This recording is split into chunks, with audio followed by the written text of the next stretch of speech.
सोचिए, आप हज़ारों किलोमीटर दूर किसी दूसरे देश में काम कर रहे हैं, लेकिन आपकी ज़िंदगी, आपकी नौकरी और यहाँ तक कि आपके देश लौटने की इजाज़त भी किसी और के हाथ में है।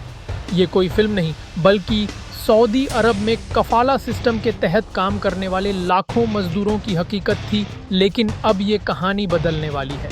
सऊदी अरब ने आखिरकार ख़त्म कर दिया है वो पुराना कफ़ाला सिस्टम, जिसने दशकों तक प्रवासी मज़दूरों को उनके मालिकों का बंधुआ बना रखा था। इस सिस्टम के तहत कोई भी प्रवासी मज़दूर अपने मालिक की इजाज़त के बिना नौकरी नहीं बदल सकता था, देश नहीं छोड़ सकता था और यहाँ तक कि पासपोर्ट तक उनके नियोक्ता के पास रहता था। लेकिन अब हालात बदल रहे हैं।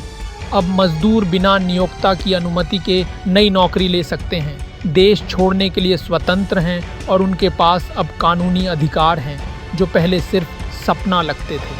भारत के करीब 26 लाख से ज़्यादा लोग सऊदी अरब में काम करते हैं, इसलिए इस बदलाव का सबसे बड़ा असर भारतीय मज़दूरों पर पड़ेगा। जो पहले सालों तक शोषण, गलत वेतन और बंधन में जिए, अब उनके पास अपनी मेहनत की दिशा खुद तय करने का मौका है। सरकार का कहना है कि ये सुधार देश की अर्थव्यवस्था को आधुनिक बनाएगा, विदेशी निवेश को बढ़ाएगा और सऊदी अरब की छवि को एक प्रगतिशील राष्ट्र के रूप में पेश करेगा। हालांकि सवाल अब भी बाकी हैं। क्या कानून बदलने से सब कुछ बदल जाएगा?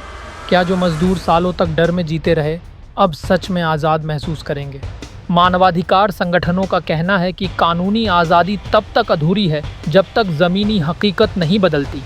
फ़िलहाल इतना तय है कि यह सुधार सिर्फ एक प्रशासनिक फैसला नहीं, बल्कि उम्मीद की एक किरण है उन लाखों लोगों के लिए जो अपनी ज़िंदगी बेहतर बनाना चाहते हैं। कफ़ाला सिस्टम का अंत सिर्फ एक कानून का बदलाव नहीं, बल्कि इंसानियत की जीत है।